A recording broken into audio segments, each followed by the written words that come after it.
വൃത്തികെട്ട മൂവികൾ എല്ലാവർക്കും കിട്ടും. സെക്സ് ഉള്ള സ്ത്രീകളുടെയും പുരുഷന്മാരുടെയും ഒക്കെ എന്ത് ചെയ്യും, വൃത്തികെട്ട സിനിമയുടെയും ബ്ലൂ ഫിലിമിന്റെ ഒക്കെ ക്ലിപ്പുകൾ എന്ത് ചെയ്യുന്നറിയോ, വ്യാപകമായി കുട്ടികൾ എന്ത് ചെയ്യുന്നുണ്ട്, സോഷ്യൽ മീഡിയയിൽ അങ്ങോട്ടും ഇങ്ങോട്ടും ബ്ലൂടൂത്ത് വഴിയും അല്ലാതെയും കൈമാറുന്നുണ്ട്.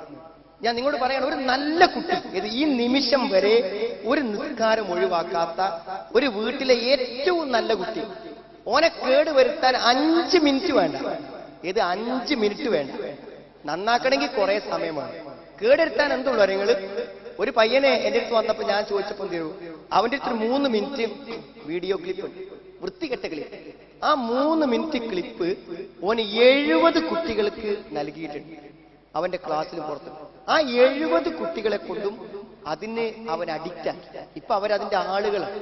അവർ കാസറ്റുകളും സീഡികളും അങ്ങോട്ടും കൊടുക്കും, അതേപോലെ തന്നെ USB കൊടുക്കും, അവരങ്ങോട്ടും കൊടുക്കും. കേടിന് അത്ര പണി. അപ്പൊ ഈ സുഖങ്ങളുണ്ട്, ഈ ലൈംഗികമായ രംഗത്തുള്ള സുഖങ്ങള് വിവാഹത്തിന് മുമ്പ് നമ്മളിൽ വന്നാൽ നമുക്കത് എങ്ങനെയെങ്കിലും പരിഹരിക്കേണ്ടി വരും. അപ്പൊ അത് പരിഹരിക്കേണ്ടി വരുമ്പോഴാണ് പലപ്പോഴും സ്വന്തമായ നിലയ്ക്ക് ലൈംഗിക സംതൃപ്തി കിട്ടാനുള്ള കാര്യങ്ങൾ ചെയ്യും. അങ്ങനെ ചെയ്യുന്ന ഏതെങ്കിലും കുട്ടികൾ എന്റെ ശബ്ദം കേൾക്കുന്നുവെങ്കിൽ അവർക്ക് വേണ്ടി ഞാൻ പറയാം, നിങ്ങൾ നിങ്ങളുടെ ജീവിതത്തോട് ചെയ്യുന്ന ഏറ്റവും വലിയ ദ്രോഹമാണ്. അതായത് പ്രകൃതി വിരുദ്ധമായ നിലയ്ക്ക് നിങ്ങൾ ഈ ചെയ്യുന്ന കാര്യം നിങ്ങളുടെ മസിൽസിനെ ക്ഷയിപ്പിക്കും, നിങ്ങളുടെ മനസ്സിനെ ദുഷിപ്പിക്കും. നിങ്ങൾക്ക് ഭാവിയിൽ ഒരു നല്ല ദാമ്പത്യ ജീവിതം നയിക്കാൻ പറ്റാതെ വരും. നോക്കൂ, നിങ്ങളിപ്പോ ഈ കഴിഞ്ഞ ദിവസം എന്നെ ഒരു രക്ഷിതാവ് വിളിച്ചു, എന്റെ മോളെ കല്യാണം കഴിഞ്ഞിരുന്നു, അത് ഡൈവേഴ്സായി. എനിക്കതൊരു ദുഃഖ വാർത്തയാണ്. കാരണം എന്റെ മോളെ കല്യാണം കഴിഞ്ഞതാണ്, അവളെങ്ങാനും ഡൈവേഴ്സായി എന്ന് കേൾക്കുമ്പോൾ നമ്മുടെ ഒരു പിതാവിന്റെ മനസ്സിൽ എനിക്കറിയാൻ പറ്റും. ഞാൻ ദുഃഖത്തോടു കൂടെ കേട്ടു. ഉടനെ അയാൾ പറഞ്ഞെന്താ അറിയോ, അയാൾ പറഞ്ഞത് ഞാൻ ഇതുവരെ കേൾക്കാത്തൊരു കാര്യം എന്താ വെച്ചാൽ, അവന് എന്തില്ല, അവളുമായി ഒരു ഭാര്യ ഭർത്തൃ ജീവിതം നയിക്കാനുള്ള ശാരീരിക ശേഷിയില്ല എന്നാണ്. അത് വെറുതെ അല്ലാതെ ആയതല്ല, ശാരീരിക ശേഷിയില്ല, നശിപ്പിച്ചതാണ്.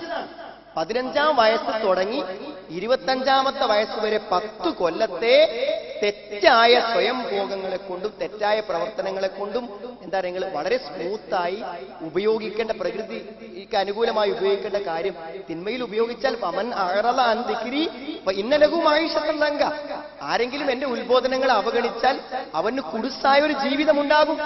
ആ കുടുസായ ജീവിതമാണ്, തിരിച്ചു വരാൻ പറ്റൂല. എല്ലാവർക്കും സംഭവിച്ചോളുന്നില്ല, ചില ആളുകൾക്ക് സംഭവിക്കും. ഞാൻ പറഞ്ഞത് ഇതൊക്കെ നമുക്ക് അപകടം വരും. കുട്ടികളെ ഒരു തെറ്റും നമ്മുടെ ഭാവിയെ നശിപ്പിക്കാത്തതില്ല, നമ്മുടെ പരലോകത്തെ നഷ്ടപ്പെടുത്താത്തതില്ല. അവിടെ ഒരു നല്ല സൂക്ഷ്മത നമുക്ക് വേണം. ഞാൻ പറഞ്ഞ ലൈംഗിക സദാചാര രംഗത്ത് തെറ്റ് സംഭവിക്കുന്ന ആളോട് എനിക്ക് പറയാനുള്ളത്, നിങ്ങൾ ഒറ്റ കാര്യം ചെയ്താൽ നോക്കണ്ടെന്ന് തീരുമാനിച്ചാൽ, ഒരു അന്യ സ്ത്രീയെ ഞാൻ നോക്കില്ല, ഒരു അന്യ പുരുഷനെ ഞാൻ നോക്കില്ല എന്ന് നിങ്ങൾ തീരുമാനിച്ചോളൂ. നിങ്ങൾക്ക് പറ്റും, ഉറപ്പായിട്ടും പറ്റും. ഞാനിപ്പോ ഈ കഴിഞ്ഞ ദിവസം ഒരു ക്ലിപ്പ്, എനിക്ക് ഗൾഫിൽ നിന്ന് ഒരാൾ ഇങ്ങനെ ഓരോ ക്ലിപ്പുകൾ അയച്ചു, സൗണ്ട് ക്ലിപ്പ്. ഒരിക്കൽ പറഞ്ഞു, ഈ ക്ലിപ്പ് നിങ്ങൾക്ക് പ്രസംഗത്തിലേക്ക് ഉപയോഗിക്കാൻ പറ്റും. അത് ഞാൻ ഇപ്പൊ ഉപയോഗിക്കുകയാണ്. അവൻ അയച്ചെന്താ വെച്ചാൽ, അവൻ വളരെ മോശപ്പെട്ട ഒരാളാണ്. അങ്ങനെ ഗൾഫിൽ പോയി സീഡിയൊക്കെ കേട്ട് നല്ലൊരു മുസ്ലിമായി നിസ്കാരമൊക്കെ തുടങ്ങി. നിസ്കാരം തുടങ്ങി കഴിഞ്ഞപ്പോ എന്താ വെച്ചാൽ, അവന് മാറ്റാൻ കഴിയാത്തൊരു ദുശ്ശീലം ഉണ്ടായിരുന്നു. അതാണ് ഈ സ്വയംഭോഗം. അവൻ ചെറുപ്പത്തിൽ കൂട്ടുകാരോടൊപ്പം കൂടി അവനിൽ വന്നൊരു ദുശ്ശീലമാണ്. വിവാഹമൊക്കെ കഴിഞ്ഞിട്ടും അവന് നിർത്താൻ പറ്റിയിരുന്നില്ല. അപ്പൊ അവൻ എന്ത് ചെയ്തു വെച്ചാൽ, ഒരു സീഡി കേട്ടുകൊണ്ടിരിക്കുന്ന സമയത്ത് എന്ത് ചെയ്തു, നിങ്ങൾ ഒരു പ്രാർത്ഥന കേട്ടു. നിങ്ങൾക്കൊക്കെ പരിചയമുള്ള പ്രാർത്ഥന, അല്ലാഹുമ്മ ഇന്നി അഊദു ബിക മിനൽ ഖുബുസി വൽ ഖബായിസ്. എല്ലാ ചീത്ത പ്രവർത്തനങ്ങളുടെയും ചീത്ത ചിന്തയും മനുഷ്യന്റെ മനസ്സിലേക്ക് വരുന്നൊരു സ്ഥലമാണ് ബാത്റൂം.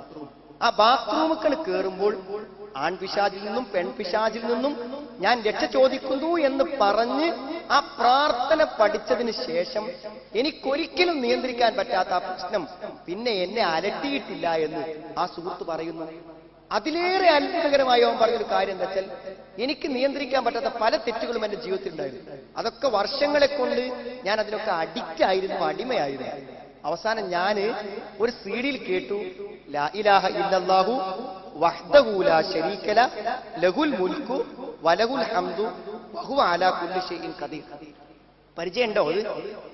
ലാ ഇലാഹ ഇല്ലല്ലാഹു വഹ്ദഹു ലാ ശരീക ല ലഹുൽ മുൽക്കു വലഹുൽ ഹംദു വഹുവ അലാ. ഇത് 100 പ്രാവശ്യം രാവിലെ, 100 പ്രാവശ്യം വൈകുന്നേരം. അവൻ പറയാണ്, ഇത് ചൊല്ലിക്കഴിഞ്ഞാൽ പിന്നെ തെറ്റ് ചെയ്യാൻ തോന്നൂല. പക്ഷെ പ്രശ്നം തരും, ചെല്ലാൻ കഴിയൂല.